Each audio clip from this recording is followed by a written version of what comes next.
Vamos começar aí a quarta semana, né, do PET 2, a aula de história, né, do primeiro ano, e essa aula faz parte, né, da carga horária complementar. O tema é iconografia sobre as populações americanas. Iconografia é o estudo, né, de imagens, né, que representam determinados fatos, né, ou simplesmente imagens, né, o estudo de imagens. Então, nós, dentro desse tema, iremos estudar sobre a iconografia, né, sobre as populações que existiam, né, sobre os nativos aqui do Brasil. Análise iconológica, né, compreender o meio social que a obra está inserida, refletir quais foram os objetivos do artista ao realizar tal representação. Né? Então, essa análise ela tende, né, a compreender o meio social, né, como que aquela obra, né, está representando o meio social, quais que foram os objetivos do artista ao fazer aquela obra, né, aquela imagem. Né? Nós temos duas imagens aí, uma representando como os europeus, né, viam a América, né, ou imaginavam que existiam aqui em outras terras, né, que nós já vimos em aulas passadas a respeito dos monstros que poderiam existir em outros lugares. E depois ali uma Índia, né, uma representação de uma Índia, um nativo aqui da América. Como analisar uma imagem, como analisar, né, determinadas imagens reproduzidas, né, principalmente no nosso caso aqui, lá durante o período colonial. Nós precisamos saber quando, né, quem, por que ele fez aquela representação e para quê, né, qual que era o intuito. Né? Então, a análise de uma imagem, a análise iconográfica, ela tem que passar por esses princípios aí de análise, né? Quando, quem, por quê e para quê. A arma de fogo não era o único recurso utilizado pelos bugreiros. Né? Bugreiros eram aquelas pessoas que eram contratadas para exterminar, né, ou para caçar índios. Aí nós temos uma imagem ali em cima, né, que já representa isso. Então, se a gente fosse analisar aquela imagem, nós teríamos que saber quando ela foi produzida, quem produziu, por que ele fez aquela imagem e qual que era o objetivo, né, para que ele tinha reproduzido essa imagem. Nós vemos ali, né, índios capturados, né, pelos bugreiros, né, então eles utilizavam ali armas de fogo.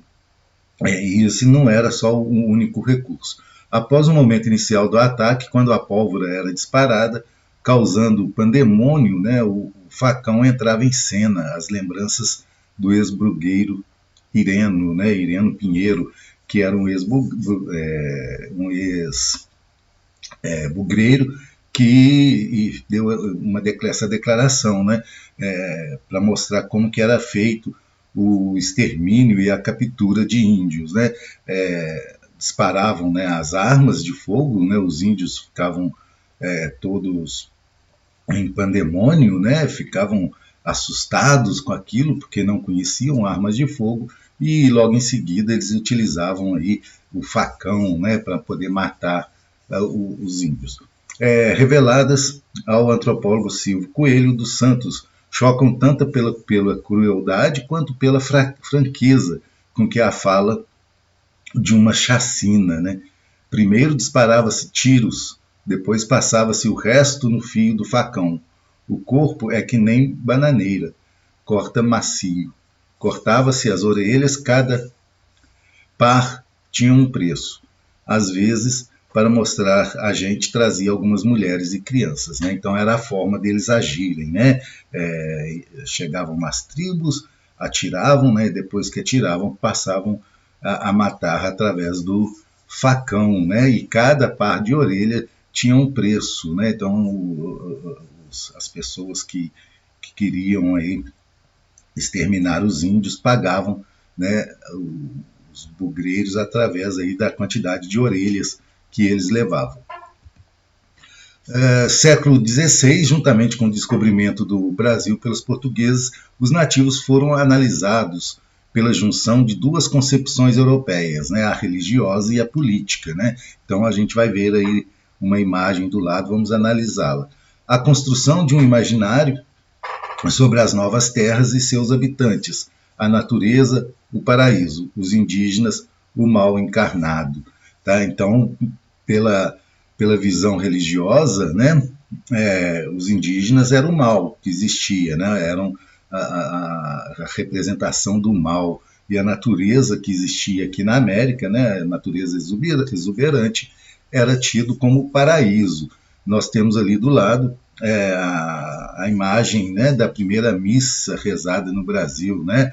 Nós vemos os índios ali meio que espantados, né, mas sem seguir os rituais, né, mas estavam olhando, né, assustados com tudo aquilo que estava acontecendo ali, e permaneciam, né, observando aquele momento da primeira missa no Brasil. Era, pois, generalizado, sobretudo, entre os eclesiásticos, a ideia de que o descobrimento do Brasil fora ação divina, de que dentre os povos Deus escolhera os portugueses, de que estes, uma vez senhores da nova colônia, tinham por dever nela produzir riquezas materiais, explorando a natureza, e espirituais, resgatando almas para o patrimônio divino. Então essa era uma visão religiosa, né? Que os portugueses descobriram aqui as novas terras porque Deus quis que fossem os portugueses, e cabiam aos portugueses explorar a natureza e resgatar as almas, né, dos índios, né, porque os índios eram considerados mal encarnados, né, então resgatar, né, através da religião, os índios, né, as almas dos índios. Problematizando algumas questões, né, o índio é um tema unicamente histórico e preso ao passado. As etnias indígenas contemporâneas possuem a mesma estrutura desde o processo de colonização. Né? Então, aquela estrutura política ali, ela permanece, né, desde os primórdios. Os povos indígenas vivem em isolamento social neste processo. Não há uma troca, né, ou enriquecimento de fatores culturais. Os povos indígenas participaram, né, apenas da formação do Brasil como Estado, né, lá na colonização. Depois disso, essa participação indígena, né, no Estado brasileiro, ela é mínima, né, a participação não se efetivou, né, não se descartaram, né, a participação indígena, ou se descartou, né, a participação indígena. Os indígenas estavam sujeitos à extinção em curto ou longo prazo, principalmente pela assimilação da cultura europeia, né, o domínio, né, a aculturação indígena, né, trazida, né, pelos europeus, né, uma nova ideia, uma nova religião, e isso foi imposto, né, aos indígenas que moravam aqui na colônia, né, nas terras, nas novas terras. Os povos indígenas foram passivos no processo de invasão e colonização de seu território e escravização. Nem sempre, né, os povos indígenas eles tiveram aí fizeram, né, uma resistência, né, a essa escravização e a colonização do europeu, né? Eles lutaram, né, algumas tribos lutaram contra os europeus, mas era praticamente em vão, né, pela força das armas dos europeus. Nós temos, né, uma outra imagem, né, aquela imagem ali é uma imagem que representa os índios canibais, né? Ela é de Theodor Brahe, né, de 1593. É uma imagem, né, não é uma imagem real, né, não acontecia dessa forma. Isso aí foi uma forma de demonstrar para a população europeia como que eram as tribos canibais que habitavam aqui, né, nas novas terras. A respeito das sociedades nativas da atualidade, sabe-se que pertencem a diferentes famílias e troncos linguísticos, né? Lembrando que os índios eles são divididos atualmente por troncos linguísticos, né? Cada tronco linguístico, né, tem o Guarani, Macro-G e outras, e formam um contingente populacional de quase 900 mil indivíduos autodeclarados, de acordo com o último censo, né, que ocorreu no Brasil, em 2010, né, há 10 anos atrás, 11 anos atrás. Hoje, mais de 180 línguas indígenas são faladas por aproximadamente 240 sociedades, né? Então, existem aí no Brasil 180 línguas de indígenas, né? São 180 línguas faladas, né, entre esses 900 mil indivíduos, dentro de 240 sociedades. Seus territórios, em conjunto, recobrem uma área de pouco mais de 13% do território do Brasil. A gente falando assim, 13%, dá a impressão de que é uma área muito extensa, né? Porém, essa área de 13%, ela é quase toda na Amazônia, né? E se nós formos observar, a maior parte dos índios não moram na Amazônia, né? Moram em outras regiões. Apenas aí 1,5% da população indígena mora na Amazônia. A maior parte mora no Centro-Sul e no Nordeste. Entretanto, pouco ainda se conhece sobre tais diferenças, e o senso comum insiste em atribuir a essas populações a genérica e colonial categoria de índio. Tá? Então, quando se fala em índios, você está generalizando, né?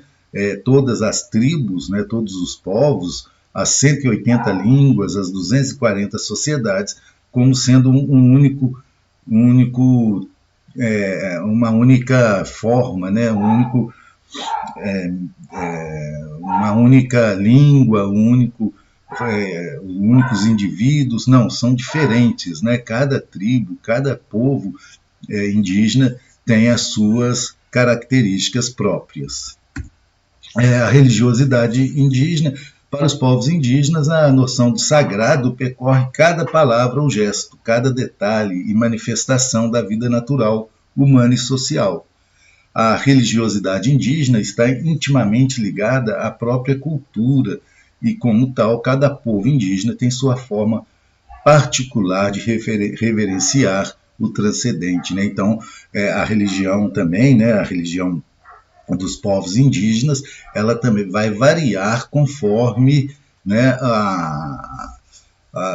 determinados povos, né? Ela não se repete de um povo para o outro. Cada povo tem a sua visão religiosa a respeito de Deus. Dentro da imensidade e variedade de crenças, mitos e ritos, há um elemento em comum: a crença num Deus supremo, absoluto, né? Mesmo que entre os povos indígenas este Deus tenha diversas concepções e denominações. Tá? Então, é igual em qualquer outra civilização, né? Todas as civilizações em que já existiram, sempre existe a figura de um ser supremo, né? De um Deus.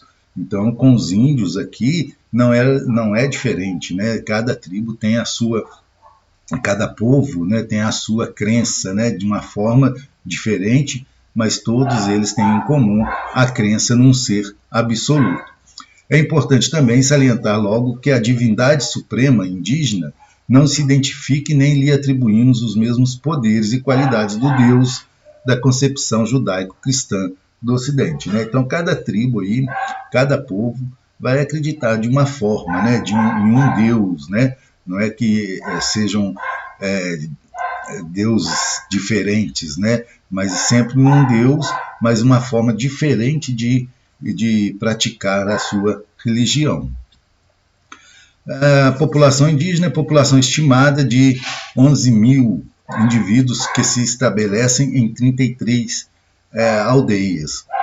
Organização política, um cacique, uma liderança de aldeia que juntamente compõem um conselho. Parte dos Chacribá se autodeclararam evangélicos. Uma parte maior se autodeclara católico. Então, para vocês verem, né, como que houve aí a aculturação, né, dos povos indígenas, né, Os povos Chacribá, por exemplo, se declaram evangélicos e católicos, né? E não mais seguem a sua religiosidade, a sua religião. Assim a gente termina, né, a nossa aula.